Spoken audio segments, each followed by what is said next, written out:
Assalomu alaykum, dasturlarimiz davom etadi. Xabaringiz bor, investitsiyaviy barqarorlik, yangi marralar va yangi sheriklik 5-Toshkent xalqaro investitsiya forumi 100 dan ortiq mamlakatdan 10 mingdan ziyod delegat va ishtirokchilarni jamladi. Prezidentimiz xorijiy investorlar kengashining yalpi majlisida nutq so'zlab, bir qator takliflarni ilgari surdi. Davlatimiz rahbari o'z nutqida O'zbekiston xalqaro investorlar bilan teng huquqli va o'zaro manfaatli sheriklik uchun doimo ochiq ekanini ta'kidlab, mamlakatimiz investitsiyaviy taraqqiyotining yangi bosqichida turgan ustuvor vazifalarni belgilab berdi.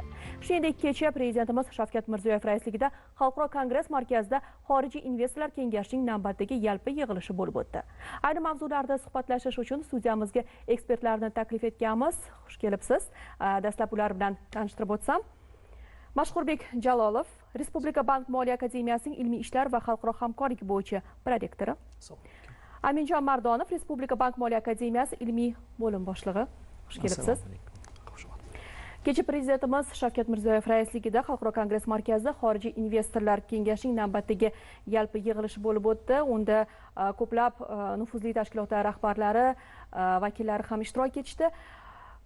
Mana shu nufuzli mana shu tadbir tafsilotlari umumiy holda suhbatlashsak, birinchi o'rtoqlashsangiz mana shu tadbir tafsilotlari bilan. Marhamat. Savol uchun rahmat. Ta'kidlab o'tganingizdek, shu davlatimiz rahbari Shavkat Mirziyoyev tomonidan kuni kecha xorijiy investorlar kengashining navbatdagi yalpi yig'ilishi bo'lib o'tdi. Mazkur tadbir o'sha mamlakatimizning investitsion siyosatini xalqaro andozalar bilan birlashtirishni ko'zda tutgan va mazkur tadbir davomida investorlar bilan investitsion muloqotni rivojlantirishga qaratilgan muhim platforma ustida ish olib borilmoqda. Yig'ilishda Yevropa tiklanish va taraqqiyot banki vakillari, xalqaro moliya institutlari va qolaversa transmilliy kompaniyalar vakillari va bundan tashqari yetakchi banklar, investitsiya fondlari hamda Markaziy Osiyo va Kavkaz davlatlaridagi investorlar kengashlari vakillari ishtirok etdi. Tadbir davomida shu O'zbekistonda amalga oshirilayotgan hozirda iqtisodiy islohotlar natijasi, bundan tashqari investitsiya muhitini yanada yaxshilash va xususiy sektor ulushini oshirish, moliyaviy bozorlarni rivojlantirish, yashil iqtisodiyot va raqamli transformatsiya masalalari muhokama qilindi. Shuningdek, investorlar tomonidan ilgari surilgan taklif va tavsiyalar yuzasidan shu amaliy chora-tadbirlar rejasi belgilab olindi. Qo'shimcha. Albatta, aynan o'tkazilgan ushbu tadbir bevosita bu xalqimizni farovon hayotga qaysidir ma'noda juda katta turtki bo'ladi, yetaklaydigan. Nega deganda, agar xalqimiz farovonligi oshsa, bu bevosita yaxshi hayot demakdir aynan. Bu qilinayotgan investitsiyalarning barchasi ko'plab, mana 10 mingdan ortiq xorijiy investorlar ishtirok etishi, bu bevosita ishlab chiqarishni aynan umuman tarmoqlar, sohalar bo'yicha, barcha yo'nalishlar bo'yicha bu juda kerakli bo'lgan imkoniyatlar eshigini ochib beradi. Bu bilan bir qatorda aynan farovonlik sari xalqimiz darajasi yuqorilashadi. Mana yig'ilish ishtirokchilari o'zaro manfaatli hamkorlikni yanada kengaytirish, yangi O'zbekistonning investitsiya jozibadorligini oshirish, barqaror iqtisodiy o'sishni ta'minlash hamda islohotlarni muvaffaqiyatli davom ettirishga qaratilgan tashabbuslarni birgalikda amalga oshirishdan manfaatdor ekanliklarini bildirdilar. Bu kelishuvning iqtisodiy ahamiyati nimalarda ko'rinadi? Xo'p, agar ruxsat bersanglar javob bersam. Demak, bu kelishuvlarning iqtisodiy ahamiyatlari juda ham ko'p. Birinchidan, bu O'zbekistonga investorlarning bo'lgan ishonchi ortadi. Bu esa uzoq muddatli davrda arzon, ya'ni kapitallarni jalb qilish imkoniyatini beradi. Va ikkinchidan, investor, ya'ni investitsiya jalb qilingandan keyin mamlakatimizda yangi ish o'rinlari yaratiladi va yangi ishlab chiqarish texnologiyalari kirib kelishi ta'minlanadi. Va uchinchidan esa xalqaro moliya institutlari bilan hamkorlik davlat va xususiy sektor uchun uzoq muddatli, o'sha yuqorida ta'kidlab o'tilgandek, uzoq muddatli va arzon kapital bilan ta'minlaydigan bo'lsa va investorlar tomonidan ilgari surilgan tavsiyalar asosida aynan iqtisodiy islohotlar sifati va samaradorligi yanada oshadi. aynan kelgan xorijiy ekspertlar bo'yicha aksariyati asosan akkreditatsiya masalalari bo'yicha ham kelishib, aynan xalqaro bo'lgan ESG talablari, xalqaro akkreditatsiyalardan o'tkazib, aynan kompaniyalarni ishchi o'rinlari yaratilib, u kompaniyalar xalqaro akkreditatsiya unvonlarini aynan indikatorlar bo'yicha to'g'ri o'zlarini ishlab chiqarishlarini boshlasa, bu bevosita xalqaro nufuzga chiqish ehtimoli, aynan tovar bo'ladi, xomashyo, umuman kapital nuqtai nazardan xalqaroga chiqish masalalari juda ilg'or o'sib borishga olib keladi bu narsa. Ana prezidentimiz xorijiy investorlar kengashining yalpi majlisida nutq so'zladilar. Ushbu nutqda mamlakat erishgan iqtisodiy natijalarni sarhisob qilindi va xorijiy sarmodalar uchun yangi O'zbekiston eshiklari hamisha ochiqligini ta'kidlab, bir nechta ustuvor yo'nalishlarni belgilab berdi. Ana shular haqida ham to'xtalib o'tsangiz. Avvalambor shu hamkasbimiz ta'kidlab o'tgan aynan ESG ko'rsatkichlari aynan nimaligi haqida ozgina tushuncha berib o'tmoqchi edim. Ya'ni bu ESG uchta inglizcha so'zi bosh harflari olingan yig'ilmasi, ya'ni environmental bu ekologik, social bu ijtimoiy va governance korporativ boshqaruv hisoblanadi. Aynan mazkur ESG tamoyil asosida Vazirlar Mahkamasining qarori ham ishlab chiqilgan 211-sonli va 1-iyuldan adashmasam u kuchga kiradi. Aynan mazkur farmonga ko'ra bu 50 dan ortiq O'zbekistonda faoliyat yuritayotgan aksiyadorlik jamiyatlari IFRS standartlariga ko'ra, ya'ni hisobotlar taqdim etishi kerak. Bu nima degani? Bu O'zbekistonga investorlarni kirib kelishini yanada takomillashtiruvchi bir yo'l sifatida qarashimiz mumkin. Bu ya'ni har qanday ma'lumotlar shaffof tarzda o'sha investorlarga olib ko'rsatiladi va investorlar o'zlari uchun, ya'ni ko'zlangan risklarni kamaytirish maqsadida mazkur ma'lumotlardan foydalanib, o'ziga ishonch bilan O'zbekistonga investitsiya kiritishi mumkin. Va mazkur tadbir doirasida hurmatli rahbarimiz tomonidan bir qancha ustuvor yo'nalishlar belgilab olindi. Avvalambor bu sun'iy intellekt va aynan shu ESG tamoyillariga asoslangan hisobotlar, robototexnika, mashinasozlik va aynan shu moliyaviy xalqaro moliyaviy markazni ochish kabi ustuvor yo'nalishlar belgilab olindi. Mana so'nggi yillarda O'zbekistonda investitsiya sohasida juda katta yutuqlarga erishildi, juda katta muvaffaqiyatlarga erishildi. Xorijiy ekspertlar mana bu borada nima deyishyapti? Men o'zim Bank moliya akademiyasida aynan xalqaro hamkorlik bo'yicha ham mas'ul xodim bo'ladigan bo'lsam, men shu o'zimizni hamkorlarimizdan eshitgan fikrlarni olib, men juda ham xursand bo'ldim. Ya'ni avvalambor O'zbekistonda investorlarga yaratilayotgan imtiyozlar, mana davlatimiz rahbari ham o'z nutqlarida ta'kidlab o'tdilar. Turli xil imtiyozlar, misol uchun qo'shilgan qiymat solig'i, mol-mulk solig'i, daromad solig'i 50 yilga 0% da ya'ni imtiyoz sifatida berilmoqda. Va bundan tashqari mamlakatimizda aynan shu investorlar huquqlarini himoya qilish bo'yicha ham turli xil chora-tadbirlar amalga oshirilishi ko'zda tutilgan va Angliya huquqi negizida, ya'ni O'zbekistonda ham, ya'ni investorlar va biznes subyektlari orasidagi legal munosabatlarni mustahkamlash maqsadida alohida shu organlar tashkil qilish ko'zda tutilgan. Qo'shimcha. Aynan investorlarni bizga jalb qilinishi qaysidir ma'noda mahalliylashtirish degan tushuncha yana bir o'z aksini topadi. Qaysidir ma'noda investitsiya kirib kelgan va o'zini ilmlarini, o'zini yangi texnologiyalarini joriy qilgani bilan bir qatorda o'zimizni mahalliy insonlar, xodimlarni ham qaysidir ma'noda ilmga jalb qilib, o'sha ilm orqali mahsulotlarni ishlab chiqarish va mahalliylashtirish foizini oshirish ham juda katta miqdorda ko'zga tutilgan. Aynan bu investitsiya shunchaki kelib olib kirsa-yu, u ishlab chiqarish hajmini, kapitallarni hammasini o'stiradi. Shuning bilan bir qatorda qaysidir ma'noda ilm ham berib ketadi. Va yana bunga qo'shimcha qilmoqchi edim.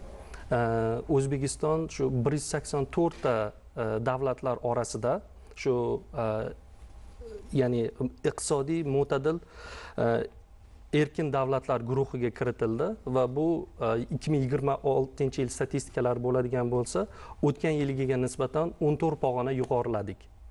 Bu nimani anglatadi? Ya'ni O'zbekistonda bu indeksni yaratishda asosan 12 ta ko'rsatkich hisobga olinadigan bo'lsa, ya'ni bunda davlat xarajatlari va davlatda olib borilayotgan ijtimoiy iqtisodiy siyosatlarning qanchalik jadal ravishda rivojlanib borayotganligini yaqqol namoyon etadi. Mana O'zbekiston iqtisodiy hamkorlik va taraqqiyot tashkilotining xalqaro investitsiyalar va ko'p millatli korxonalar to'g'risidagi deklaratsiyasiga qo'shilish jarayonini boshladi. Keyingi qadam sifatida Toshkent xalqaro moliya markazi to'g'risidagi konstitutsiyaviy qonunni qabul qilish rejalashtirilmoqda. Bu qonun nimalarni nazarda tutadi? Yuqorida ta'kidlab o'tilganidek, aynan biz Angliya huquqiy tizimiga moslashtirilgan, ya'ni xalqaro standartlarga moslashtirilgan qonun loyihasi ishlab chiqarilmoqda. Bunda avvalambor birinchi o'rinda mustaqil xalqaro sud tizimi va qolaversa investorlar haq-huquqlarini himoya qiluvchi alohida bir mamlakatimizda huquqiy organ tashkil qilinmoqchi. Bundan asosiy ko'zlangan maqsad har bir investor biror bir davlatga investitsiya kirishidan oldin bu turli xil risklarni baholaydi. Mazkur risklar orasida albatta siyosiy barqarorlik va ularning haq-huquqlari himoya qilinganligi to'g'risidagi oid bo'lgan risk ham mavjud va aynan mana shu risklarni kamaytirish va investorlar haq-huquqlarini himoya qilish maqsadida aynan shu konstitutsiyaviy qonun ishlab chiqarilmoqda.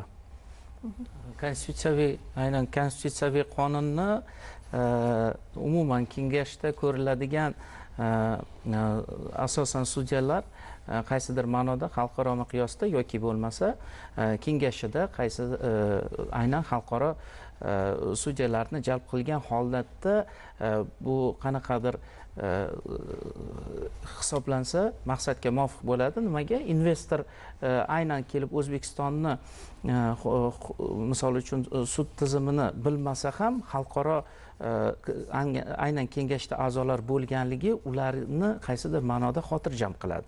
Chunki xalqaro miqyosda bo'lgan a'zolar qaysidir ma'noda ham mahalliy, ham xalqaro nuqtai nazardan konstitutsiyani to'g'ri ishlab chiqishga olib keladi va ularni ishonchini qaysidir ma'noda beradi. Ular ishonadi, aynan bemalol men O'zbekistonga investitsiya kiritsam bo'ladi degan xulosalarga keladi. Yana bir qo'shimcha qilmoqchi edik. Aynan shu konstitutsiyaviy qonun ishlab chiqarilishining aynan xalqaro tajribada ham kuzatishimiz mumkin. Misol uchun Singapur davlati ham 3-dunyodan 1-dunyoga o'tish davrida ham ular ham xuddi shunday Singapore International Financial Center, ya'ni Singapur xalqaro moliya markazini yaratgan va qolaversa oddiy SNG davlatlaridan Astana xalqaro moliyaviy markazini ham ko'rish mumkin. Ya'ni xorij tajribasi shuni ko'rsatadiki, avvalambor o'sha investorlar haq-huquqlarini himoya qilish O'zbekiston iqtisodiyoti umuman olganda har qanday davlat iqtisodiyotini rivojlanishiga olib keladi. Sababi hamkasbimiz ta'kidlab o'tganlaridek, ya'ni investorlar haq-huquqlari himoya qilinishi investitsiya oqimini yanada kuchayishini kafolatlaydi. Yana bir narsa, mana yig'ilishda valyuta aylanmasini tartibga solishni yanada yengillashtirish, islomiy sug'urta va yashil kreditlash kabi zamonaviy moliyaviy vositalarni joriy etish, bank aktivlari bozorini yo'lga qo'yish hamda ekologik, ijtimoiy va korporativ boshqaruv tamoyillarini keng qo'llash bo'yicha takliflarga alohida e'tibor qaratildi. Bu sohalarda bizda vaziyat qay darajada? Nimalarga erishdik va yana nimalar qilishimiz kerak? Avvalambor o'sha davlatimiz rahbari tomonidan ilgari surilgan islom moliyasi va islom bankini rivojlantirish bo'yicha qonun loyihasi ham shu Markaziy bank tomonidan joriy yilda tasdiqlandi. Va hozirda O'zbekistonda aynan ta'kidlab o'tganingizdek sukuk, ya'ni Islamic Green Bond deydi, ya'ni islomiy yashil obligatsiyalar hamda tafakkul deymiz, ya'ni islomiy sug'urtalarni rivojlantirish bo'yicha davlatimiz rahbari tomonidan alohida bir yo'l xaritasi belgilab olindi desak ham bo'ladi. Bunda islomiy yashil obligatsiyalarning yaxshi tomoni hozirda biz an'anaviy moliyaga ko'ra faqatgina ma'lum bir darajadagi xalqaro tashkilotlar bilan ishlayotgan bo'lsak, aynan sukuk va tafakkur kabi islomiy instrumentlarni joriy qilish qaysidir ma'noda bizda xalqaro hamkorlik miqyosini kengaytiradi. Xususan oddiy misol qilib aytadigan bo'lsak, Islom taraqqiyot banki ham aynan mana shunday instrumentlarni joriy qilish uchun o'z yordamini va investitsiyalar kiritishiga tayyor ekanligini bildirgan. Qo'shimcha bu masalada mayli, yana bir jihatga e'tibor qaratsak, mana xorijiy ekspertlar O'zbekistonda kelgusi 5 yilda sun'iy intellekt tarmog'ini rivojlantirish, ushbu yangi yo'nalishda kamida 10 milliard dollarlik qo'shimcha qiymat yaratilishini prognoz qilyapti. To'g'rimi? Qolaversa, yana investorlarga quyosh va shamol elektr stansiyalari bilan bir qatorda energiya saqlash tizimlarini rivojlantirish, tarmoqlarni modernizatsiya qilish, yashil energiya asosida ishlaydigan data markazlar barpo etish taklifi haqida ham nimalar deya olasiz? Juda ham to'g'ri savol berdingiz. Aynan bilasizmi, hozirgi kunda tejamkor energiya, mana oddiy bir mashinalarimizdan qiyos qilsak, mashinalarimiz borgan sari tejamkorlikka o'tib ketyapmiz. Hozirgi kunda misol uchun 3 litr yoqilg'i sarflaydigan 100 kilometrga mashinalarga уже o'tib boryapmiz, elektr quvvatlari. Umuman buning barchasi iqtisodiyotga bu qaysidir ma'noda juda katta foyda olib keladi. Aynan aholi daromadlari oshishiga olib keladi. Biz ko'proq asosan pulimizni boshqa bir narsalarga sarf qilmaymizda, kerakli bu iqtisodiyotni tashkil qilib beradi. Bundan kelib chiqadiki, mana misol uchun davlatimizni tashqi qarzi qaysidir ma'noda umumiy 89 milliard dollarni tashkil qilayotganligi va bu narsani bevosita kichik biznesga hozirgi kunda qaratayotganliklari, bu kichik biznes investitsiya bevosita kichik biznesda va tarmoqlar va sohalar bo'yicha katta ajinlar bilan Navoiy azotlar misol uchun NGMK shunga o'xshash yirik tarmoq sohalariga qaratayotganliklari bu aynan mana shu tashqi qarzimizni o'ylab, plus aholi daromadliklarini yaxshi qilib va oldinda qo'ygan 2030 strategiyamizdagi aynan yalpi ichki mahsulotimizni hajmini 200 milliard misol uchun milliard dollardan oshirishimiz kerakligi va aholi daromadlari jon boshiga 4000 dollarga yetishini bu qaysidir ma'noda poydevori sifatida qurilib borilyapti. O'z-o'zidan bo'lmaydigan, bu albatta mashaqqat, mehnat talab etadi. Buning barchasi qaratilgan. Biz xususiy sektor mana shu aynan kichik biznes tadbirkorliklarini rivojlantirib, ular keyin ishlab eksportlarni yaxshi rivojlantirsa, bu qaysidir ma'noda bizga valyuta kirib kelishiga olib keladi. Qisqacha mana suhbatimiz so'ngida bir xulosaviy fikrlaringizni bildirsanglar, qisqa qilib. Mana shu bo'layotgan tadbirlar bo'yicha. Oldingi savol bo'yicha ozgina qo'shimcha kiritib ketmoqchi edim.